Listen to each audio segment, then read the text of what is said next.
Muy buenas noches. Es un privilegio para nosotros nuevamente abrir la palabra de Dios, esperando que el Señor sea el que se manifieste esta noche. Y así como en otras noches, como en otras ocasiones, tú puedas sentir el poder de la palabra del Señor Jesucristo. Me gustaría que antes de abrir su palabra, nosotros oremos, hablemos con el Señor para que Él sea el que nos bendiga. Oremos. Padre, en este momento vamos a abrir tu palabra y queremos, Señor, tener la certeza de que tú estás con nosotros. Te pedimos que tu Santo Espíritu toque nuestros corazones y que nuestros corazones sean llenos del poder de tu presencia. Hay jóvenes que están en el valle de la decisión. Hay personas que están en este momento a través de las redes sociales, a través de la radio, de Radio Amanecer Internacional, escuchando tu palabra y están diciendo en diferentes partes del mundo: yo quiero entregar mi vida a Jesús. En esta hora, Señor, dales el secreto de la victoria, que puedan entender que Jesús, el que murió, el que se levantó de entre los muertos, el que fue levantado de entre los muertos, Él es el secreto para ser perdonados y para ser restaurados y por fin llegar a ser cristianos completamente. Te lo agradecemos no porque hay méritos en nosotros, sino por los méritos de la sangre del Señor Jesucristo. En este momento me gustaría que tú vayas conmigo al libro de Hechos. Y antes de leer el libro de Hechos, Hechos es un libro histórico que contiene historia, pero el 30%, más o menos el del 25 al 30% del libro está hecho a base de discursos o está conformado por discursos. Nosotros podemos encontrar diferentes discursos en el libro de Hechos. Por ejemplo, en el capítulo 1 del libro de Hechos, tú y yo podemos ver que Pedro le habló a los 120 discípulos, los 120 seguidores que estaban después de la ascensión de Cristo. En el capítulo 2 encontramos al mismo Pedro hablándole a los que habían venido de diferentes lugares del mundo para estar en el día del Pentecostés, para las fiestas del Pentecostés. Podemos encontrar también en el mismo capítulo, en el capítulo 3, al mismo Pedro hablándole a la gente en el pórtico de Salomón, donde aquel hombre a quien le dijeron: no tengo oro ni plata, sino lo que tengo te doy, levántate. Encontramos a él hablándole al Sanedrín, al pueblo en ese momento. Podemos encontrar en el capítulo 7 también cuando Esteban está presentando su argumento de por qué sigue a Jesús y por qué predica el evangelio. Ahí tú y yo podemos encontrar que Esteban hace un discurso, presenta un discurso como si fuera narrando la historia. ¿Y qué decir de Pablo? En el capítulo 13, Pablo 2 veces narra también su conversión. Habla acerca de la resurrección de Cristo, pero también delante de Festo, delante de Agripas, presenta su conversión. Es decir, podemos encontrar varios discursos, muchos discursos en el libro de Hechos que contienen el pensamiento teológico o que contienen lo que el escritor Lucas quiere decirnos a nosotros. Pero de todos estos discursos, me gustaría que tú y yo vayamos específicamente a un discurso que es presentado, el mismo discurso prácticamente es presentado varias veces, pero por dos personas. La persona que voy a tomar como partida, o el discurso que voy a tomar como partida, está en el capítulo 13 del libro de Hechos, específicamente desde el versículo 26 en adelante. Él está hablando en una sinagoga de Antioquía. Y entonces nosotros podemos ver que en el verso 26 dice: hermanos, hijos del linaje de Abraham, y los que entre vosotros tenéis a Dios, a vosotros es enviada la palabra de esta salvación. Porque los habitantes de Jerusalén y sus gobernantes, que no conocían a Jesús, ni las palabras de los profetas que se leen todos los sábados, las cumplieron al condenarlo, sin hallar en él causa digna de muerte. Pidieron a Pilatos que se levantara, y cuando cumplieron todas las cosas que de él estaban escritas, lo bajaron del madero y lo pusieron en el sepulcro. Y este es el texto que más va a llamar la atención esta noche para mí. Pero Dios lo levantó de entre los muertos. Pero Dios lo levantó de entre los muertos. Verso 30. El 31 dice, y se le apareció durante muchos días a los que habían subido juntamente con él de Galilea a Jerusalén, los cuales ahora son sus testigos ante el pueblo. Pero me llama la atención que el discurso sigue diciendo, nosotros también os anunciamos el evangelio de aquella promesa hecha a nuestros padres, la cual Dios nos ha cumplido a nosotros, sus hijos, resucitando a Jesús. Como está escrito también en el Salmo 2, mi hijo eres tú, yo te he engendrado hoy. Y en cuanto a que lo levantó de entre los muertos para nunca más volver a corrupción. Lo dijo así, os daré las misericordias fieles de David. El 35 dice, por eso dice también en otro salmo, no permitirás que tu santo vea corrupción. Y a la verdad David, habiendo servido a su propia generación según la voluntad de Dios, durmió y fue reunido con sus padres y vio corrupción. Pero aquel a quien Dios levantó no vio corrupción. Sabed pues esto, hermanos, que por medio de él se os anuncia el perdón de los pecados, dice el texto. Por medio de él se os anuncia el perdón de los pecados. Pablo está en Antioquía, entra a una sinagoga, comienza a predicar, entre otras cosas. Y entonces nos damos cuenta aquí que el mensaje principal que Pablo entendía que debía dar era el mensaje que tenía que ver con la muerte y la resurrección de Jesucristo. El versículo 28, 29 y 30 dice que a Jesús lo pusieron en un madero, los que vivían en Jerusalén, los que estudiaban la Biblia pero no la entendieron, dice Pablo. Lo pusieron en un madero y entonces luego del madero, al morir, le apearon y lo pusieron en una tumba. Pero Jesús, dice la Biblia, pero Dios lo levantó de los muertos. Cuando tú miras a algunos de los comentaristas más importantes del mundo, te das cuenta que ellos hablan como que específicamente el versículo 29 y el versículo 30 tienen que ver como con un resumen del evangelio. El evangelio está resumido en estas palabras. Dios envió a su hijo y éste murió en la cruz del Calvario, pero al tercer día Dios le levantó de entre los muertos. Ahora bien, me llama la atención lo siguiente, y es que si tú vas al capítulo 10 específicamente del libro de Hechos, cuando tú miras el capítulo 10, desde el verso 34 en adelante, Pedro está dando otro discurso y se lo da en la casa de Cornelio, cuando él se encontró, cuando vinieron a personas a pedirles que le predicara enviados por el Espíritu Santo. Pedro está dando ese discurso y él dice claramente lo siguiente.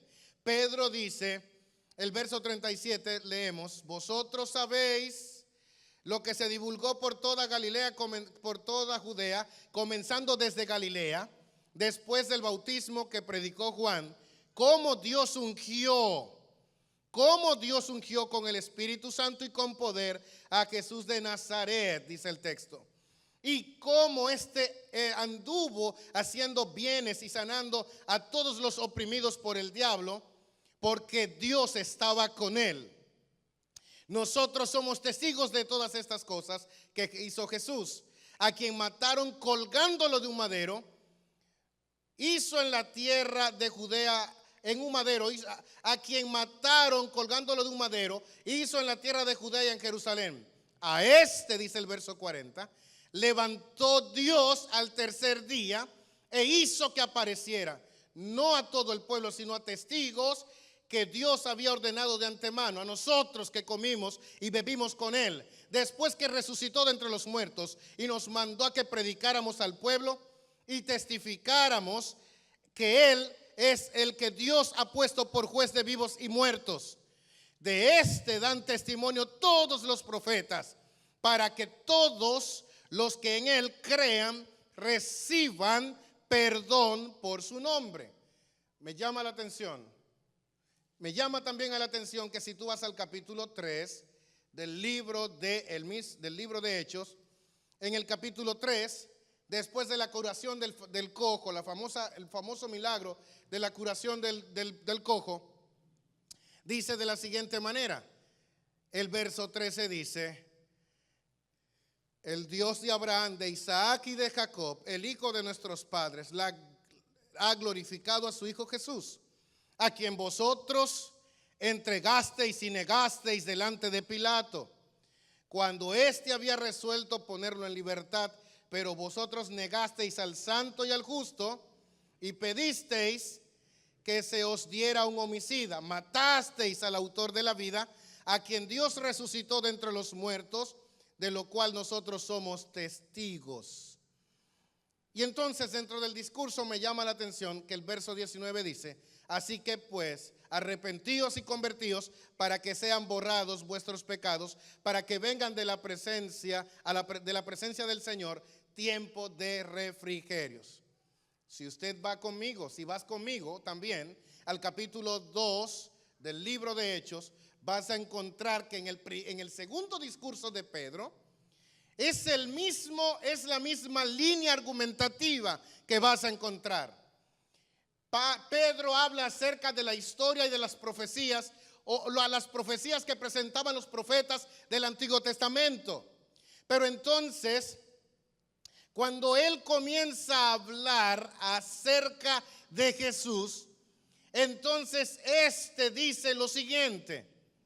El verso 25 dice, el verso 23, a entregado por determinado consejo y anticipado conocimiento de Dios, prendisteis y matasteis por manos de inicuos, crucificándolo. Y Dios lo levantó, suelto los dolores de la muerte, por cuanto era imposible que fuera retenido por ella. El texto presenta el mismo argumento que encontramos en el capítulo 3, que encontramos en el capítulo 10 y que encontramos en el capítulo 13. Aquí estamos viendo que el evangelio, el mensaje del evangelio consiste en que Jesús vino a la tierra a morir por ti y que Jesús resucitó por ti. Déjame decirte algo en el nombre del Señor ahora. Pedro en el capítulo 2 le dice a cada uno de ellos qué debemos hacer para tomar en cuenta este acto histórico del Señor Jesús. Arrepentíos y bautícese cada uno de vosotros en el nombre de Jesucristo para perdón de los pecados, dice. Para perdón de los pecados. Ahora no sé si te diste cuenta. Dice aquí en el capítulo 2 que hay perdón para los pecados. En el capítulo 3 dice que nosotros vamos a ser perdonados por la muerte y la resurrección de Jesús. En el capítulo 10, en la casa de Cornelio, Pedro dice a los que crean en él recibirán perdón de los pecados en su nombre. Y Pablo en el capítulo 13 dice en el verso 38: sabed pues esto, hermanos, que por medio de él os es anunciado el perdón de los pecados. El mismo discurso, Pedro lo presenta, Pablo lo presenta. Al parecer, en la comunidad primaria de nuestra iglesia, dentro de los primeros predicadores del siglo I, tener en cuenta que Jesús murió y que Él resucitó era importante. Ese es el resumen del evangelio. Tú no necesitas otra cosa para ser salvo que entender que hace un poco más de 2000 años Jesucristo fue levantado en la cruz del Calvario, y al ser levantado allí, tus pecados, Él se hizo responsable de tus pecados. Pero no solamente eso, Él fue puesto en una tumba y al tercer día se levantó diciéndote a ti que en lo que tú no puedes tener la victoria, Él la tiene por ti. ¿Acaso has escuchado un mensaje más sorprendente que este? No, Él murió y resucitó. Ahora bien, hay posibilidades de que esté hablando para alguien que ha escuchado la palabra de Dios estos días. Pero ese alguien tiene sentimiento de culpa por algún pecado que ha cometido. Ese alguien siente que puede creer que él es tan malvado que Dios no puede amar a una persona como tú. Ese alguien es una mujer que sus pensamientos la atormentan de tal manera, porque tiene pensamientos y secretos de su pasado, que si el mundo supiera cambiarían el concepto, sus amigos cambiarían el concepto que tienen de ti.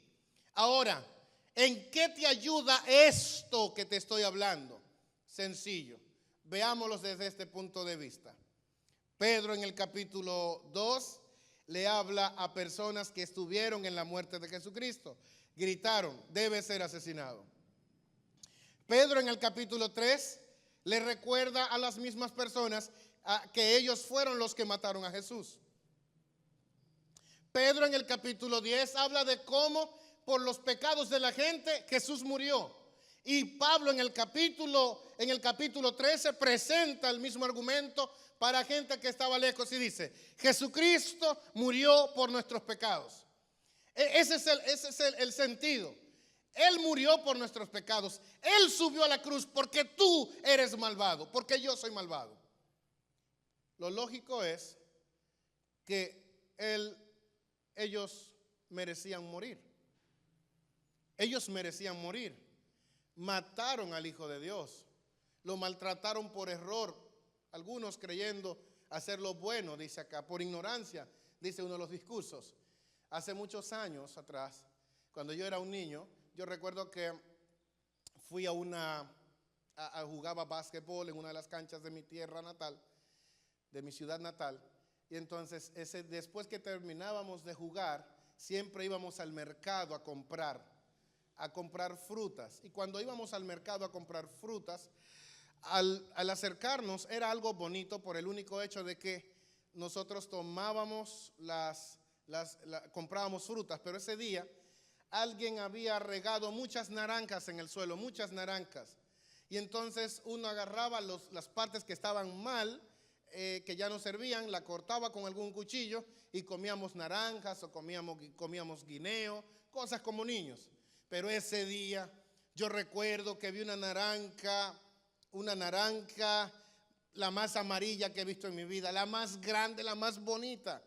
Y escúchame bien, yo tomé la naranja y me fui con ella a mi casa. Cuando llego con la naranja a mi casa, todavía Dios sabe que yo me la encontré. Cuando llego a la casa con la naranja, mi papá está en la puerta de la casa y mi papá me pregunta que de dónde yo saqué esa naranja.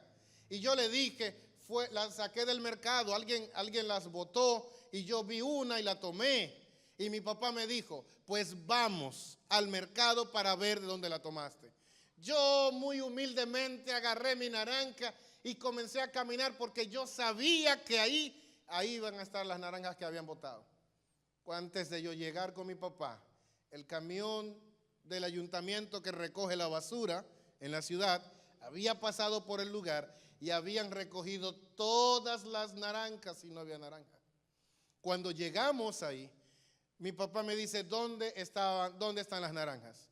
Y yo le dije, papi, no vas a creer, pero ahí eso estaba lleno de naranjas. Hay un hombre que está vendiendo naranjas cerca del lugar. Y en una mesa, las naranjas de él se parecían a la mía. Y entonces mi papá le preguntó, ¿él tomó esa naranja? Y el hombre dijo, no. Y mi papá dijo, entregue la naranja. Yo era inocente, entregué la naranja y mi papá me llevó desde el mercado hasta la casa y me pegaba con la correa con el cinto, con el cinturón, como le llames. Me pegaba y me pegaba. Y yo le decía a papi que yo no la tomé. Él me castigó injustamente creyendo hacer lo bueno. Yo me sentía indignado porque yo estaba sufriendo por algo que no había hecho. Lo mismo pasó con Jesucristo. Quien debía morir eras tú, no Él. Él no había pecado, Él no había hecho nada, pero alguien lo juzgó. Tú y yo lo juzgamos, nuestros pecados lo condenaron a morir. Y entonces Él pagó por nosotros inocentemente. Cuando miramos a quien estos hombres dan este discurso de salvación, estamos encontrando gente que eran culpables de la muerte de Jesucristo. Ellos eran culpables. Lo lógico sería que que Jesús se levantara de entre los muertos. ¿Sabes para qué? Para condenarlos a ellos. Eso era lo lógico, que Jesús se levantara de entre los muertos y después que viera todo el mundo su gloria, Él los castigara. ¿Y acaso no es eso lo que la gente te dice? Que tú mereces el castigo, que tú le has fallado a todo el mundo, que tú has fracasado en tus promesas, que no cumples lo que has prometido a tu familia. ¿Acaso no es eso lo que te dice tu propia mente? Que tú eres culpable de las desgracias que ocurren en tu vida. ¿Acaso no es eso lo que dice tu mente cuando te dice que tus padres te abandonaron cuando eras un joven? Creciste teniendo que luchar solo en la vida. Y entonces de alguna manera tú crees que eres el culpable incluso de la muerte de tu padre, de tu hijo, de tu amigo. El sentimiento de culpa está ahí. Soy culpable de cómo vivo. Pero Jesús se levantó no para juzgar a quien debía, a quienes lo habían matado. En los 4 textos que leímos, dicen, y después que se levantó para perdonarlos.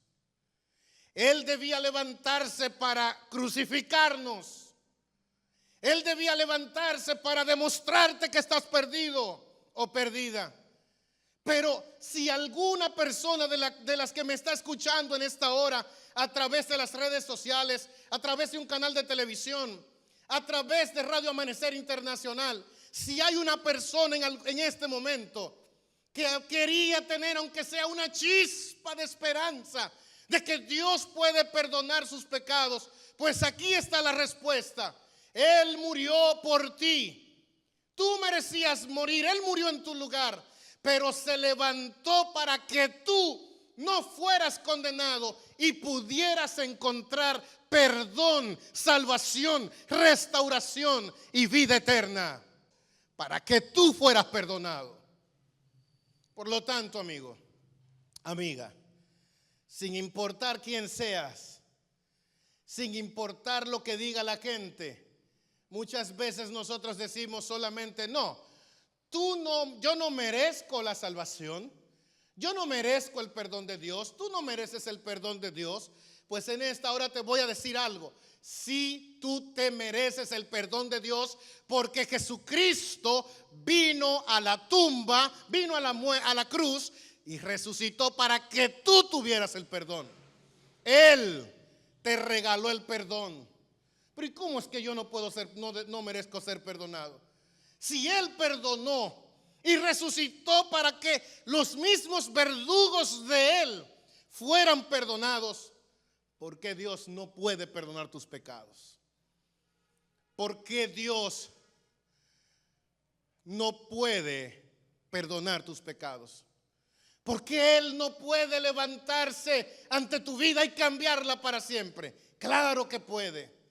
Claro que Jesús puede darte perdón en esta hora. Lo único que tienes que hacer es entregar tu corazón a Él. ¿Sabes algo?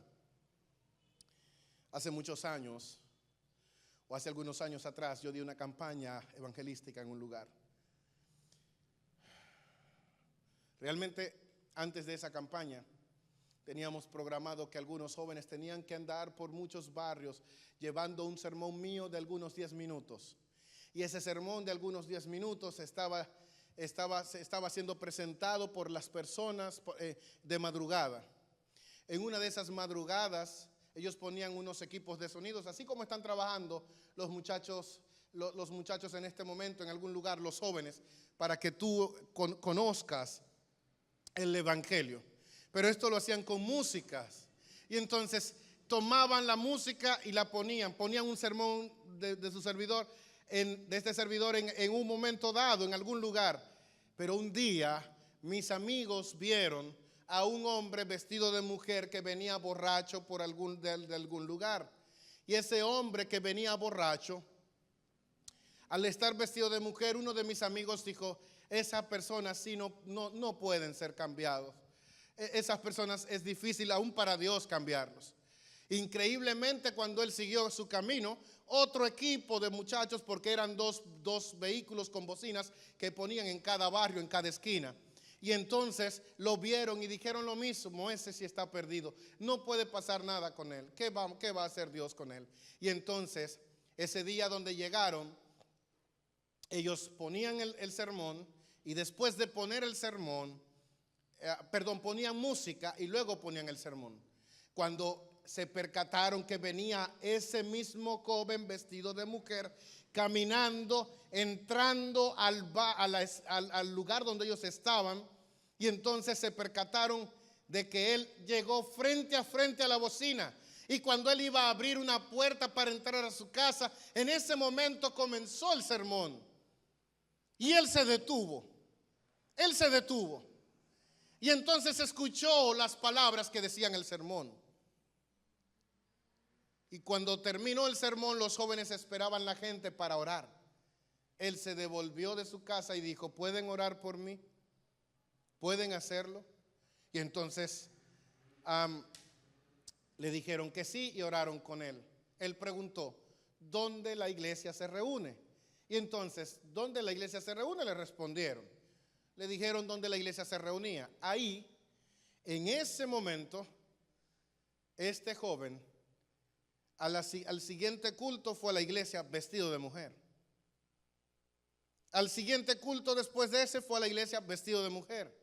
¿Y sabes quién era el que llegaba a la iglesia primero que todos? El hombre, el joven vestido de mujer, un joven vestido de mujer. Y el siguiente sábado, ahí estaba aquel joven con una Biblia en la mano, vestido de mujer. Cuando iban a salir el siguiente domingo a llevar el evangelio a otro barrio, ¿sabes quién fue el primero que llegó a la iglesia de madrugada? Un joven vestido de mujer. ¿Qué había pasado con él? Ese día él cuenta que cuando él se detuvo en la puerta, las palabras del sermón eran específicamente para él. Eran para él. Y él había pensado que nunca podría salir de esa vida, como tú, que piensas que estás tan hundido que no puedes ser salvo ni salir de esa vida. Déjame decirte algo ahora. Ese hombre escuchó la palabra de Dios, pero la palabra de Dios no era de cualquier persona o de cualquier Dios. Era de un Dios que había muerto por él, pero de un Dios que también se había levantado de la tumba. Y si Dios puede levantarse de la tumba, ¿por qué no puede transformarte a ti si te levantas y entregas tu corazón a Él? Escribe ahí, donde quiera que estés, si me estás viendo por las redes sociales: yo quiero levantarme esta noche porque quiero ser salvo. Quiero ser perdonado, quiero ser salvo. Y este hombre, al escuchar la palabra de Dios, creyó. Y él fue vestido de mujer. Pero un día llegó sin las prendas de mujer. Y otro día llegó, ya no usaba una falda. Otro día llegó con un pantalón. Otro día llegó con todo como un hombre. Y un día llegó recortado a la iglesia. Y él decía: ya no soy lo que era antes, ahora soy un hombre porque fui transformado por Jesús y fui perdonado. Si él fue perdonado de sus pecados lascívicos, ¿por qué tú no puedes ser perdonado? Dios te ama y donde quiera que estés en este momento, Él puede darte la victoria. Esta es tu noche grandiosa, porque hoy puedes tomar la decisión de ser su hijo, porque hoy puedes ser transformado, porque hoy puedes ser perdonado. Dios resucitó para que fueras perdonado. Jesús entró a lo más profundo que hay, la muerte, la venció, y Dios lo levantó para que cuando digan que tú no puedes ser perdonado, Él tenga el papel, la garantía de decir, para decir, este joven puede ser perdonado porque mi hijo, quien murió por él, lo perdonó. ¿Por qué no te entregas al Señor en esta hora? Dale tu corazón a Jesús. Permite que Él te transforme, que Él toque tu vida. Permite que Él vaya quitando, así como a este joven, Él te vaya quitando lo que debe quitar. El odio, la angustia, el rencor. Que Él quite tu sentimiento de culpa. Que Él sea quien te quite el insomnio porque no puedes dormir. Hoy levántate y ven. Ahí donde estás, voy a orar contigo.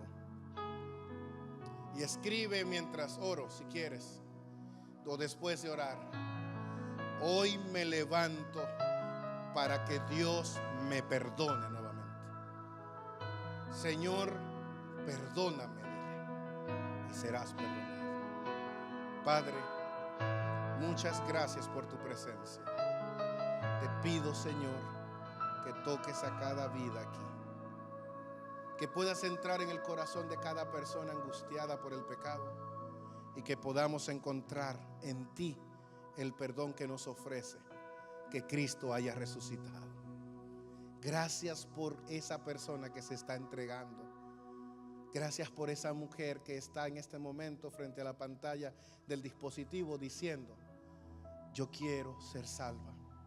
Gracias por esa persona que me escucha a través de la emisora diciendo en esta hora, si Jesús se levantó, yo merezco ser cambiada porque Él compró mi derecho. Gracias, Señor, en el nombre de Jesús. Amén.